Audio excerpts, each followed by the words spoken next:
Assalamualaikum warahmatullahi wabarakatuh. Bismillah walhamdulillah. Allahumma salli wa sallim ala sayyidina Muhammadin wa alihi wa sahbihi wa ibadika salihin. Wa'afu anna waghfir lana warhamna anta maulana fansurna alal qawmil kafirin. Nawaina ta'allum wa ta'lim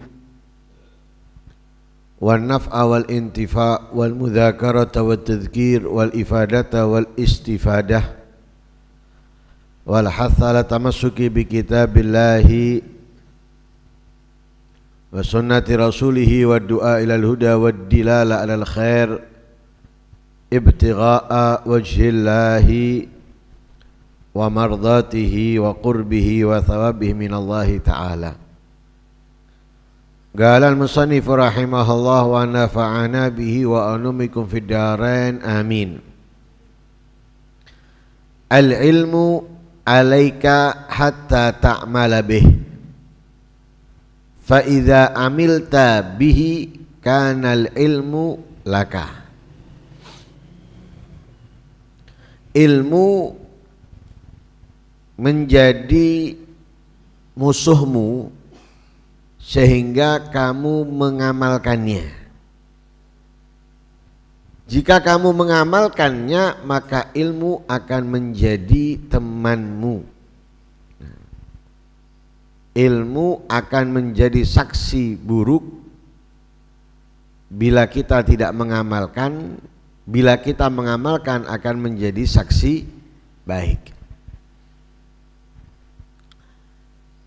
Sebelum kita membahas tentang ilmu tidak mengamalkan dan mengamalkan, terlebih dahulu kita harus tahu bahwa kita hidup di atas dunia memiliki satu tujuan sesuai yang difirmankan oleh Allah dalam ayat Al-Quran. Wa ma khalaqtul jinna wal insa illa liya'budun. Tujuan Allah menciptakan adalah untuk beribadah. Ibadah itu ada ibadah yang murni kita kepada Allah, sholat, puasa, dan lain sebagainya. Ada ibadah kepada sesama manusia. Juga ada ibadah dalam harta kita. Nah, pada intinya segala yang ada dalam kehidupan kita itu bisa dijalankan di dalamnya atas nama ibadah.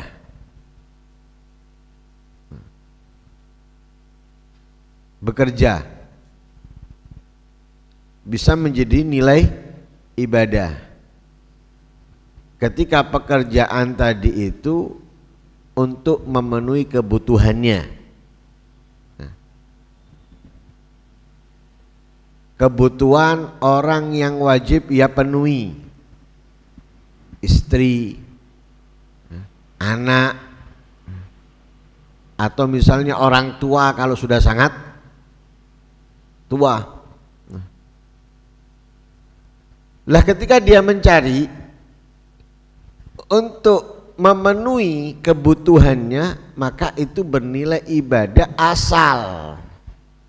Di saat mencari tidak melupakan kewajibannya kepada Allah lainnya.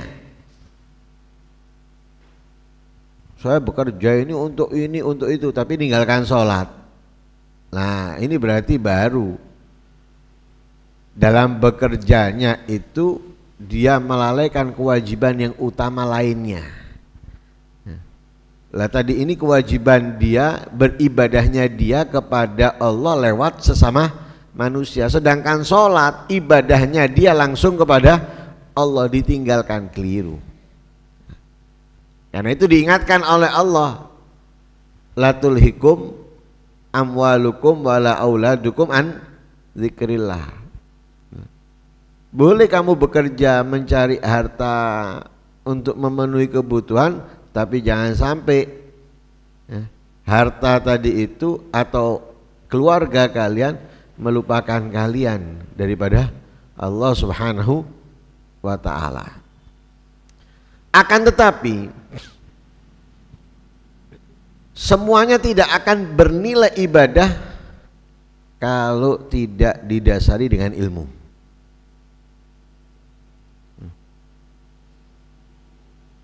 Dia sholat, dia puasa, dia haji, dia umroh, dia zakat, dia bekerja menghasilkan banyak uang, cukup untuk keluarga yang wajib ia nafkahi dan lain sebagainya. Tapi kalau semuanya itu tidak didasari dengan ilmu, bisa menjadi malapetaka untuknya. Bekerja hasilnya besar, wah senang. Semua orang kalau mendapatkan keuntungan besar senang dia, wah asik.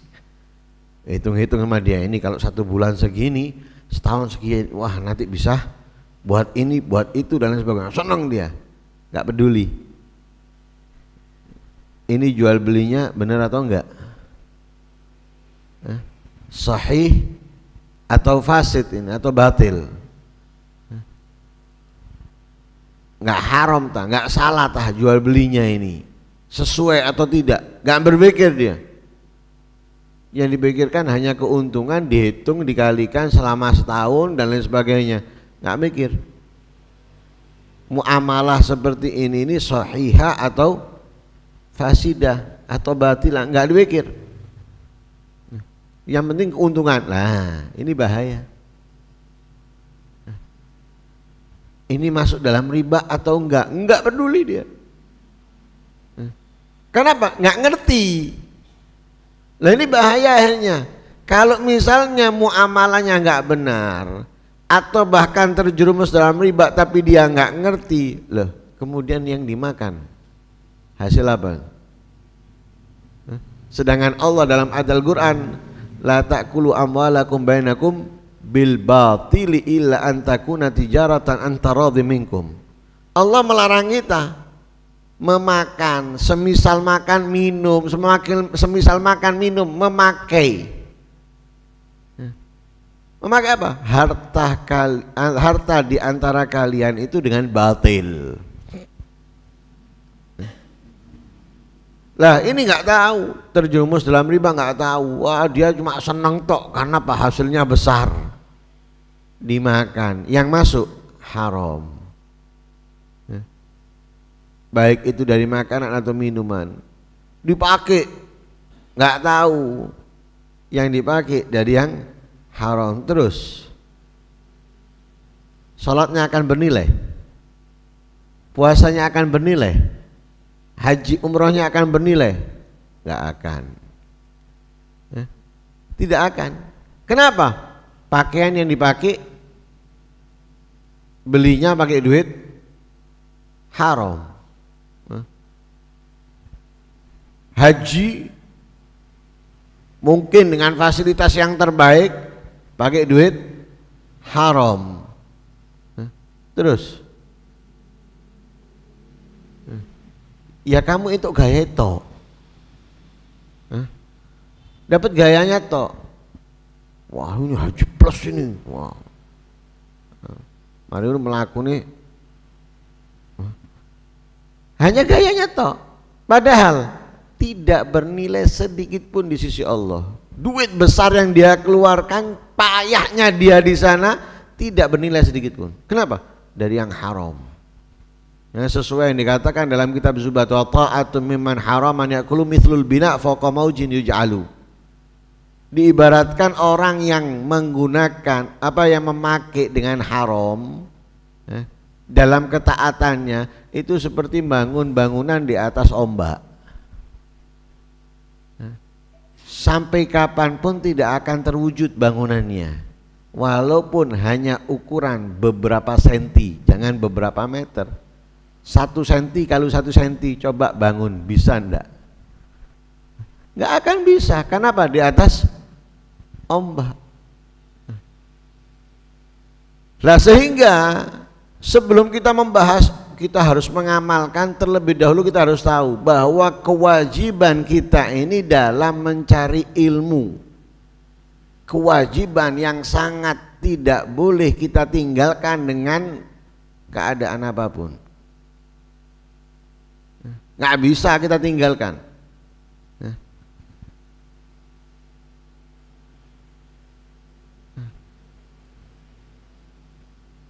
Mau meninggalkan, monggo. Pertama, meninggalkan kewajiban mencari ilmu.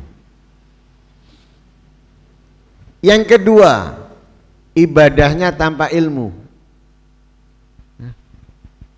Bahayanya kembali kepada dia lebih besar. Nah, mencari ilmu ini kewajiban yang nggak bisa kita tawar. Karena kita dihidupkan oleh Allah di atas dunia untuk ibadah, maka mau tidak mau kita harus mencari ilmu. Mau tidak mau harus mencari ilmu. Pembahasannya jenuh saya ini itu. Kamu kepingin pembahasannya apa? Pembahasan yang ketawa-ketawa, pembahasan yang tidak menerangkan sama sekali tentang sah dan tidaknya ibadah kamu, tidak benarnya dalam menjalankan ibadah ini ibadah itu yang kamu inginkan. Ini bukan tawar menawar yang kamu minta yang harus gini yang harus gitu, nggak ada. Karena ini pembahasan bagaimana wudunya kamu benar, bagaimana sholatnya kamu benar, bagaimana kalau kamu hajinya kamu benar, bagaimana kalau kamu mengeluarkan zakat sesuai dan benar. Itu nggak bisa ditawar, mau nggak mau. Bahkan Nabi SAW menganjurkan kita mencari ilmu kalau memang tidak kita temukan guru yang mengajari kita ilmu yang harus kita ketahui. Nabi sampai mengatakan apa? Utlubul ilma walau bisin. Cari ilmu itu, cari. Walaupun sangat jauh, seperti jauhnya negeri Cina. Jangan disalahartikan, ini Nabi memerintahkan kita mencari ilmu ke Cina, bukan. Jauhnya. Di saat itu yang digambarkan oleh Nabi dari tempat Nabi menyatakan ke Cina itu sangat jauh. Jadi Nabi memberikan gambaran, carilah ilmu itu sejauh apapun, cari. Dan itu dibuktikan oleh para sahabat. Para sahabat itu untuk mendapatkan satu hadis yang langsung diriwayatkan dari Rasulullah, bila mereka tahu yang mendapatkan hadis itu di tempat yang jauh, mereka itu berangkat ke sana hanya untuk satu hadis. Loh, hadisnya dia tahu, hadisnya tahu, tapi dia ingin mendapatkan apa? Sanadnya. Ingin mendapatkan sanadnya. Orang ini mendengarkan dari Nabi, supaya tidak ada perantara, cuma dengar dari orang, bukan hanya itu, nggak mau mereka juga kepingin sanadnya. Dibelani berangkat dari Madinah ke Syam atau dari Madinah Mesir dan lain sebagainya hanya untuk mendapatkan satu sanad hadis, bukan satu kitab tebel, bukan berjilid-jilid, hanya satu. Itu menunjukkan bahwasanya apa? Penting. Kita ini jangan lihat jarak dalam mencari ilmu, apalagi jaraknya dekat kemudian alasannya remek awake, aduh. Nanti ketemu harinya lagi remek meneng awake, ketemu harinya meneng lho enak lho lek remek waktu ngaji tapi waktu kerja ndak tahu remek. Kerja wajib saat itu tidak menjadi kewajiban buat kamu. Kenapa? Ada yang dimakan. Semisal nih, sekarang kita punya duit untuk esok ada, beli makan dan lauk pauknya ada. Kemudian kita badan nggak enak tetap berangkat kerja. Sedangkan kalau keadaan seperti itu untuk mencari ilmu kita ninggalkan, ini haram. Kenapa? Kamu kerja dosa. Kenapa dosa? Kamu sudah memiliki yang dimakan untuk hari itu, dan itu sudah bisa menjadi nafkah untuk keluarga kamu. Tapi ilmu kamu tinggalkan untuk, sedangkan ini tidak, dosa. Dosa. Jangan disepelekan, ilmu ini harus mau tidak mau kita cari. Mau tidak mau. Jangan merasa kita ini sudah hebat dalam ibadah. Wah, alhamdulillah saya kalau sholat duha ini sekian rakaat, kalau malam itu saya bangun dari jam sekian. Percuma kalau itu semuanya tanpa didasari dengan ilmu. Kenapa? Manfaatnya sangat kecil, bahayanya sangat besar.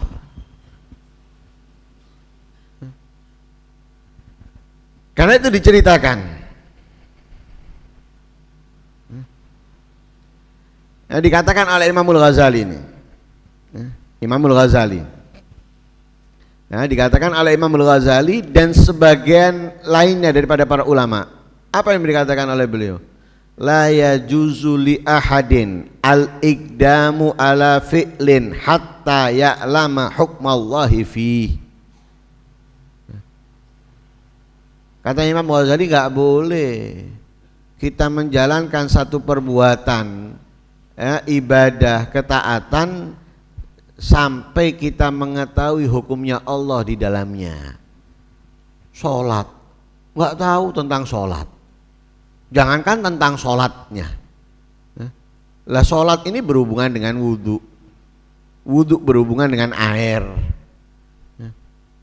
kemudian ada dengan pakaian, pakaian ini berhubungan suci dan tidaknya.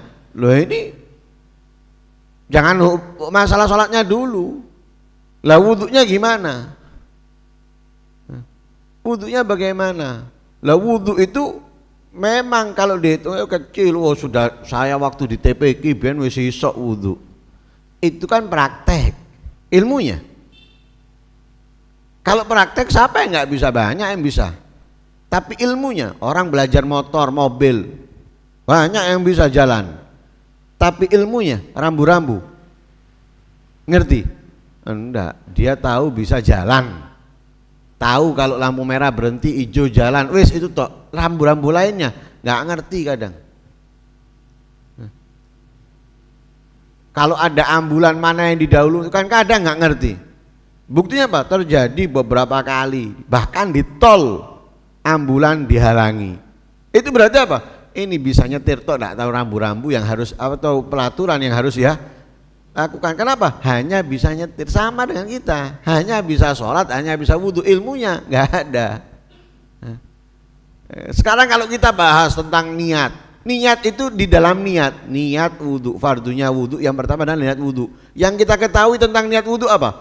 Nawaitu raf'al hadasil asghar lillahi ta'ala, sudah. Sesuai yang kita pelajari di dalam Mabadik Fikih. Padahal pembahasan dalam niat wudhu itu ada 7 pembahasan. Ada 7 pembahasan. Satu aja, niat itu punya cara. Punya cara, caranya niat. Lah caranya gimana? Lu kita banyak yang nggak ngerti. Kenapa? Orang itu terbagi 2. Ada orang yang selalu berhadas, ada orang yang nggak selalu berhadas. Orang yang selalu berhadas niatnya itu nggak sama dengan orang yang nggak selalu berhadas. Kita nggak tahu. Pokoknya wudhu niatnya podo kabeh. Ini masih dalam satu dalam pembahasan, yaitu niat. Belum pembahasan yang lainnya. Lalu terus sampai kapan kita nggak ngilmoni ini? Sedangkan Imam Ghazali dan para ulama yang lainnya sudah sepakat tidak boleh kita melakukan suatu perbuatan kecuali sudah diilmoni dhisik. Kita nggak pernah. Orang mau kerja itu loh, nggak langsung kerja, diilmui dulu. Mau buka apa? Diilmui dulu, baru buka. Mau buka warung, diilmoni dulu, belajar masak. mau buka servis, diilmoni dulu, baru buka. Nggak langsung buka servis atau buka rumah makan, nggak ngerti masak. Ono wong tuku bingung, ya apa ya? Akhirnya wongnya ngenteni mulai jam 7 sampai jam 11, nggak mari-mari masak. Nggak tepak, baleni meneng, buyar. Servis nggak tahu, buka servis, oh teko, oh nggih. Obong, waduh, nganteni ini. Mari ngono tambah rusak, bingung. Harus diilmui dulu, sama dengan ibadah kita. Sehingga katanya Sayyidina Umar bin Abdul Aziz, man amila ala ghairi ilmin kana ma yufsidu aktsar mimma yuslihuh.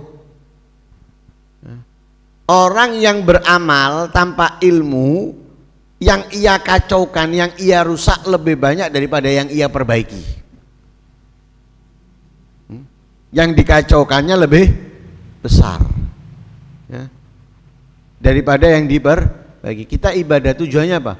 Memperbaiki hubungan kita kepada Allah. Ternyata kalau kita menjalankannya tanpa ilmu, hubungan kita ini kita rusak, ya, daripada kita memperbaikinya. Jadi dominan merusaknya daripada memperbaikinya.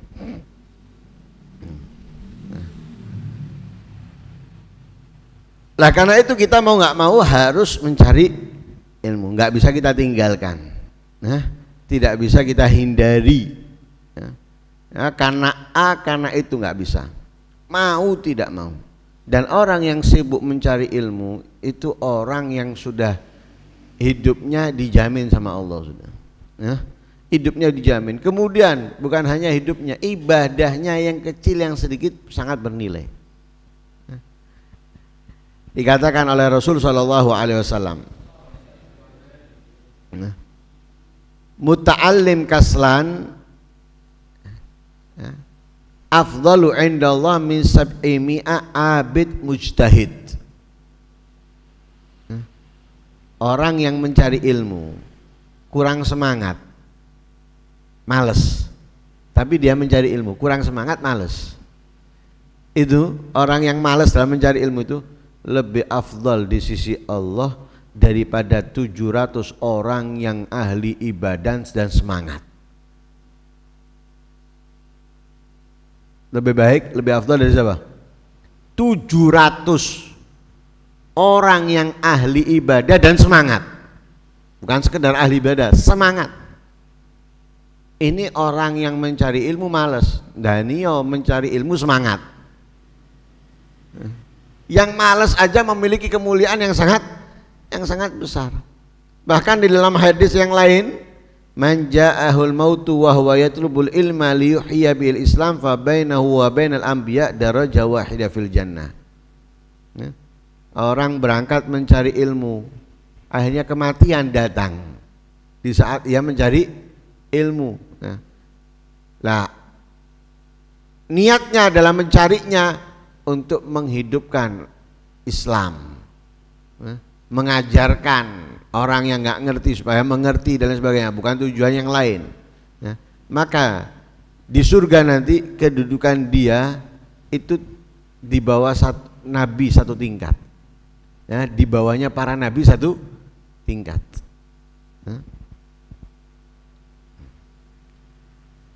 Lah kalau kita sudah mencari ilmu atau mendapatkan ilmu, mau tidak mau ilmu itu harus kita amalkan, sesuai pembahasan kita di pagi yang penuh barokah ini. Mau nggak mau ilmu itu harus kita amalkan. Jadi ketika kita sudah dapat ilmu, walaupun hanya satu, maka yang satu ini wajib kita amalkan. Ngamalkannya antara kita amalkan ke diri kita atau kita amalkan untuk orang lain, kepada orang lain. Kalau kita ngamalkan untuk diri kita, kita sudah dianggap mengamalkan. Apalagi kemudian kita bagikan kepada yang lain, maka kita mendapatkan double. Tidak mengamalkan dirinya tapi mengajarkan, dia mengamalkan, tapi dia akan mendapatkan tuntutan. mendapatkan tuntutan. Kenapa? Hanya nyampaikan tapi dia sendiri nggak mengamalkan, mendapatkan tuntutan. Jadi amalkan dalam diri kamu, juga ajarkan kepada orang yang lain, di mana hal tersebut masuk di dalam hadisnya Nabi SAW, ballighu anni walau ayah, ya, sampaikan dariku walaupun satu ayat. Maka mau tidak mau, ya, ilmu yang kita dapatkan harus kita amalkan kepada diri kita dan juga kepada orang yang lain. Oh, kita tahu tentang A, ada orang yang salah melakukan dalam hal tersebut, maka kita memiliki kewajiban untuk mengingatkan. Nah, makanya kalau mencari ilmu harus fokus, nah, supaya jangan nanti benar dia mendapatkan pembahasan tentang itu, tapi karena nggak fokusnya akhirnya salah paham. Ada orang melakukan karena dia salah paham, dianggap keliru orangnya, padahal orangnya benar. Orangnya benar karena dia saat mencari nggak fokus, ya, menyalahkan orang. Oh, enggak gitu, mestinya gini. Padahal dia waktu mencari nggak fokus, ya.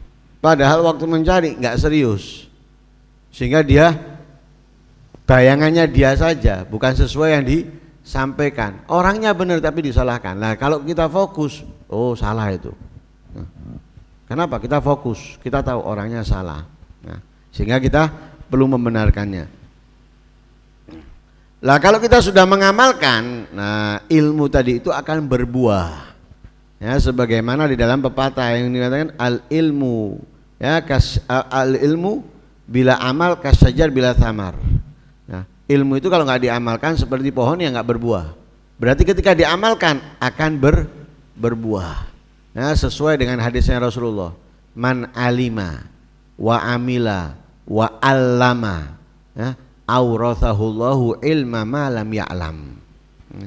Orang yang mengetahui, berarti dia belajar, wa amila, mengamalkan, dikerjakan, ya, dalam dirinya, wa allama, kemudian diajarkan kepada orang lain, ya. Ini aurathahullahu ilma ma lam ya'lam, Allah akan berikan kepada dia ilmu yang tidak ia ketahui. Berarti apa? Berbuah ilmunya. Dari mana buahnya? Allah yang memberikan, ya. Sebab dia mengamalkan, sebab dia mengajarkan, didatangkan oleh Allah ilmu untuknya kepadanya, ya. Lah caranya macam-macam. Nah, caranya macam-macam. Lah kalau tidak diamalkan, lah untuk dirinya wala untuk orang lain, lah ilmunya disimpan, lah justru dia, ya, menaruh bom waktu dalam dirinya. Ketika ilmu dia dapat nggak diamalkan dalam dirinya, nggak diajarkan kepada orang lain, itu bom waktu dalam dirinya, ya. Ya, karena apa? Seperti orang yang mau terjun tapi bukan ke laut, bukan ke sungai, ya, tapi dia akan terjun ke neraka. Naudzubillah min dzalik. Nah, karena itu dikatakan di sini, ya, al ilmu alaik hatta ta'mil. Ilmu itu menjadi musuh kamu masih. Sampai kapan? Sampai kamu mengamalkannya. Nah, ketika kamu mengamalkan, ilmu akan menjadi sahabat kamu, akan menjadi teman kamu. Fa idza amilta bihi kana al ilmu. Nah,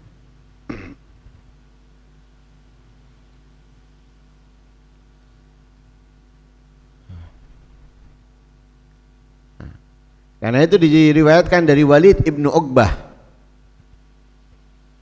bahwa Nabi SAW bersabda, inna unasan min ahli jannah yantalikuna ila unasin min ahli nar fayaqulun bima dakhaltumun nar fawallahi ma dakhalnal jannah illa bima ta'allamna minkum fayaqulun inna kunna naqulu wa la naf'al, rawahu Tabrani. Nanti ada orang-orang dari surga mendatangi orang-orang penghuni neraka. Yang dari surga bertanya kepada penghuni neraka, kenapa kalian masuk neraka? Demi Allah, tidaklah kami masuk surga ini kecuali karena kami mengamalkan apa yang kalian ajarkan. Nah, jadi ibaratnya ini santri-santrinya nekani gurune, santrinya di surga, gurunya di neraka.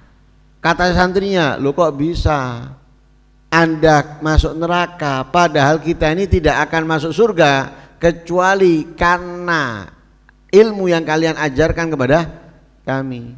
Gurunya ngomong, inna kunna naqulu wala naf'al. Kita hanya ngomong tapi tidak mengamalkan.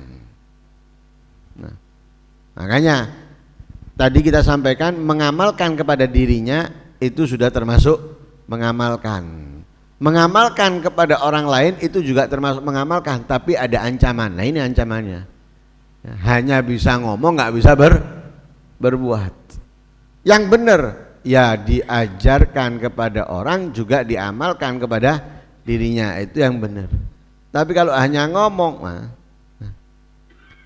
dalam hadis yang lain, inna asyaddan nasi adzaban yaumil qiyamah alimun lam yanfa'hu bi ilmi, lam yanfa'hu Allah bi ilmi.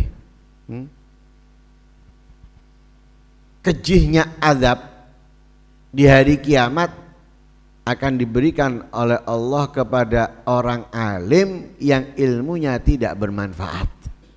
Nah, ilmunya tidak bermanfaat itu tidak membuat dia dengan ilmu tadi itu mengamalkan, mengajarkan dan yang lain sebagainya.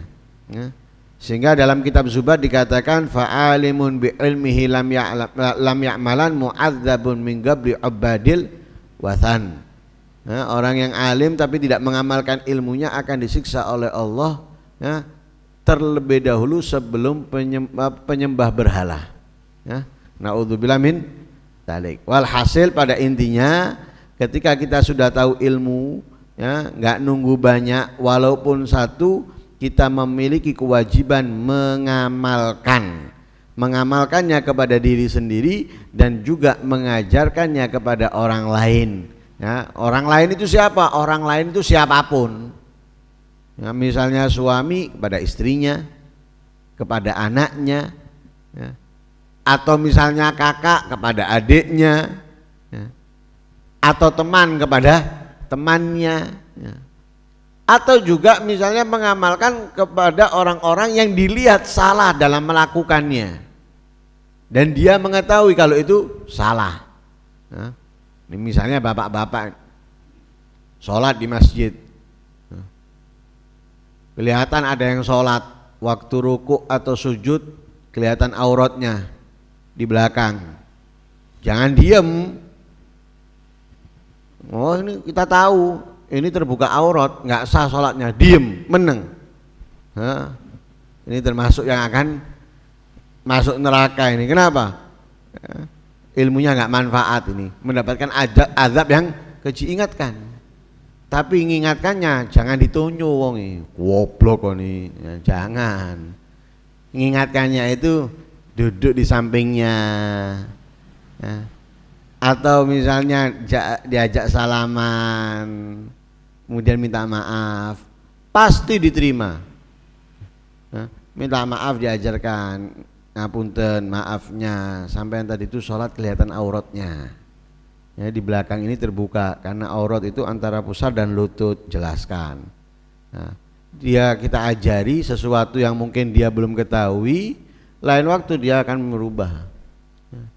Perempuan juga gitu, kelihatan yang sholat kelihatan rambutnya atau kelihatan dagunya di sebelah sini, jangan diem. No, urusannya dewe, loh bukan urusannya sendiri. Kalau dia tadi sendirian urusannya dewe, tapi sekarang kamu tahu dan itu nggak sah, kamu biarkan, urusannya kamu juga itu. Urusannya kamu juga, maka kamu harus mengingatkan, harus mengajari dengan cara yang baik, dengan cara yang baik. Seperti itu, dimanapun itu, dimanapun mau nggak mau harus. Nah, baru di situ ilmu kita akan bermanfaat, ilmu kita akan menjadi sahabat kita yang bisa menolong kita, menyelamatkan kita daripada azab dan murkanya Allah Subhanahu wa taala. Semoga ilmu kita bermanfaat. Nah, dengan kemanfaatan ilmu semoga jarak kita semakin dekat dengan Allah dan Rasulnya, sehingga kita bisa mendapatkan ridha dan rahmatnya. Amin Allahumma amin. Wa sallallahu ala sayyidina Muhammadin wa ala alihi wasallam. Alhamdulillahi rabbil alamin.